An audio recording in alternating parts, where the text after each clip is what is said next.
Let's be honest, you're never coming back here. So let's just yeah, this is exciting. This is special. I wouldn't count on another 50 good. years. It looks good. No.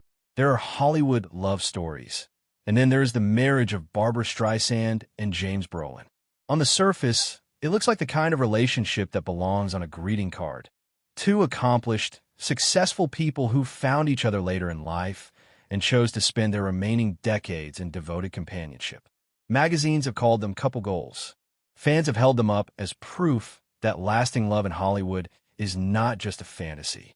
But the longer you look at this marriage, the more you realize something is quietly, wonderfully, unmistakably off. Not in a damaging way. Not in the way that ends with a quiet divorce announcement buried beneath celebrity gossip. But in a way that makes you tilt your head and wonder, how did two people this unusual find each other? And why does it work so impossibly well? To truly understand just how strange this marriage is, you have to go back to where it all started, because even the origin story of this relationship does not follow normal rules. It was the mid-1990s, and Barbra Streisand was not looking for love. By that point, she had already lived through a marriage, several long-term relationships, a few short ones that the tabloids had chewed through with visible glee, and a lengthy personal conclusion that matrimony was simply not something the universe had mapped out for her. She had made peace with that. She had, by her own admission, begun to genuinely enjoy the solitude. She was busy. She was working on a film. She was not sitting by the phone, waiting for destiny to dial in. And then came a dinner party. The invitation itself was already unusual. The woman hosting the gathering was the ex-wife of John Peters, a man who had been Barbra's live-in partner for nearly a decade. There is no clean way to describe the social geometry of that setup, and Barbra herself acknowledged at the time that the whole arrangement felt strange enough to skip entirely. She almost did not go. The awkwardness of the situation, combined with the rumor that a particular man had been invited specifically to meet her, made the whole evening feel more like a setup in a farce than a genuine romantic opportunity. But she went, and when she arrived, rather than sitting graciously at the dinner table awaiting her introduction like a woman confident in her own legendary status, Barbra Streisand, Oscar winner, Grammy winner, one of the most recognizable human beings on the planet, hid in the basement with the other guests' children. She later described the episode on a late-night talk show with a kind of amused disbelief at her own behavior. She had been too nervous to come upstairs and meet a stranger. Barbra Streisand, was shy. When she finally did come up to dinner and meet James Brolin, she discovered that reality had not cooperated with her imagination. She had pictured some rugged, broad-shouldered, bearded mountain of a man. What she found was a clean-shaven, bald, quietly elegant actor who looked nothing like the image in her head. Her response, rather than politely adjusting her expectations, was to immediately ask him who had messed up his hair. James Brolin fell in love on the spot. He would say later that it was precisely her honesty that did it. The absolute lack of performance or pretense in a room full of people who made their living performing pretense. She told him the truth the moment she saw him, because that is apparently just who she is. He found that irresistible. And while Barbra did not feel the same bolt of recognition immediately, something clearly registered because she agreed to a date. Their first official outing was in July of 1996, and by nearly all accounts, it went well enough that they barely wanted it to end. The conversation ran so deep and so long that they extended the evening into a phone call that stretched until 3 in the morning. For two people who had both been worn down by complicated relationships, there was something disarming about just talking to someone without pretense. 3 months later, James was shipped off to Ireland to direct a film. A lesser romance might have dissolved quietly under the weight of an ocean and a busy production schedule. This one did not. Barbra was simultaneously directing, producing, and starring in her own film at the time, and the two of them managed to find each other at the end of nearly every day anyway, talking for hours, with Barbra famously falling asleep on the bathroom floor one night, phone still pressed to her ear, unwilling to hang up and lose the connection. When James finally moved out of his own place and into hers, the relationship acquired the kind of quiet permanence that only makes sense in retrospect. He brought his cooking. She could not cook. He made her sushi, which happened to be her favorite food in existence. She fell harder than he had. And at some point during the editing of that film, between long hours in the cutting room and longer phone calls and plates of homemade sushi, both of them quietly understood that something real had taken hold. They went public at the premiere of her film, both dressed in black, standing side by side at the Ziegfeld Theater in New York City. The response from the public was warm. The media coverage was enthusiastic. And a few months later, at the 1997 Oscar ceremony, with Celine Dion performing a song that felt tailor-made for their story, James sat beside Barbra and watched the whole thing unfold. Neither of them needed to say what they already knew. When they finally married in 1998, the ceremony was almost comically private for two people of their stature. There were no headlines about venue bookings, no leaked guest lists, no photographers staked outside a famous chapel. Rumors had circulated beforehand that they might elope to Tahiti or quietly exchange vows on a military base where security could keep the press at bay. What actually happened was both simpler and more theatrical than any of that. They got married at home. Barbra, who has never been accused of doing anything halfway, designed the wedding with the intensity of a full film production. The venue was a tent erected on the ocean view lawn of her Malibu estate. Nearly 3,000 square feet of ivory fabric glowing against the Pacific. She descended a staircase decorated with 750 roses. The swimming pool held 50 floating pink water lilies and 100 candles. The tables were dressed in vintage damask with Sèvres porcelain plates and French silver flatware. Her close friend described the scene as something from a dream.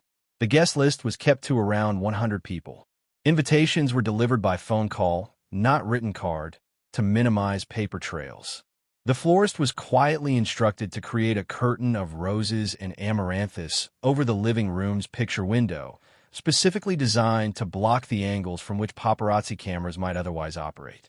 And outside the tent, to prevent any recording of their handwritten, deeply personal vows, the couple played loud music, a combination of jungle sounds and, allegedly, bad rock and roll, in a deliberate sonic perimeter around the ceremony.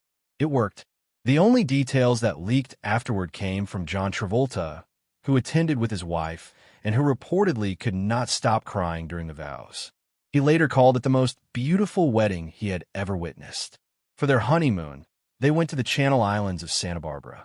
Here is where the story moves from romantic and slightly unusual into territory that defies easy categorization. Beneath Barbra Streisand's Malibu home, there is a mall. Not a metaphorical mall, not a walk-in closet she has affectionately nicknamed something, but an actual basement-level shopping corridor complete with a vintage dress boutique, an antique doll shop, and a frozen yogurt stand. She built it to give her collected possessions a proper display environment rather than stacking them in storage. She has invited celebrity guests to visit it during dinner parties. On one occasion, she brought pop star Lady Gaga and television producer Ryan Murphy downstairs for an informal tour. Ryan would later recall that they spent approximately an hour in the basement, during which Barbra showed off her collection of costume gowns from two of her most celebrated films. This apparently happened as naturally as showing someone your garden. James Brolin knows about the basement mall. He is married to the woman who built it. He appears to be fine with this. Then there are the dogs. Barbra and James did not have children together. Their families from prior relationships were already grown, and they became, in the absence of new children, the devoted parents of Barbra's dog, a Coton de Tullier named Samantha. The dog lived with them for 14 years and became, by Barbra's account, a central presence in their emotional life as a couple. When Samantha died, both of them were devastated in the way that people are devastated by the loss of a family member rather than a pet. Their response to this grief was scientifically unprecedented in the context of celebrity dog ownership. They got 3 new puppies. 2 of those 3 puppies were clones. Barbra had Samantha's DNA preserved and subsequently used to produce 2 genetically identical dogs, which she named Miss Violet and Miss Scarlet. She spoke about this decision in an interview with a major newspaper with the calm matter-of-factness of someone describing a fairly routine lifestyle choice. She acknowledged missing Samantha, noted with satisfaction that the clone dogs looked just like her, and expressed gratitude for her family and her life generally. James Brolin has not, to public knowledge, registered any objection to sharing his home with two dogs that are genetically the same animal. He appears to be genuinely content with this situation. Given all of the above, the question that naturally arises is how this marriage has not only survived, but actively thrived for nearly 3 decades. Both Barbra and James have been unusually candid about the mechanisms involved, and what they describe is a combination of the conventional and the quietly radical.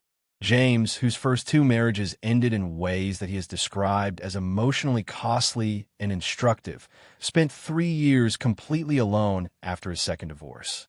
No relationships, no dating, a deliberate period of solitude designed to break the pattern of jumping from one complicated situation into another. He has credited this period of reflection with changing how he approached commitment when Barbra eventually appeared in his life. One piece of wisdom he absorbed during that time came from actress Connie Sellecca, who advised him years earlier to see a therapist together with any serious partner before getting married, and then to keep that therapist's number so that during inevitable arguments, there was an established, neutral third party available to help both people hear each other without the conversation deteriorating. James took this advice seriously. He proposed to Barbra 3 times before she agreed, and once she did, they went into the marriage with professional support built into the structure from the beginning.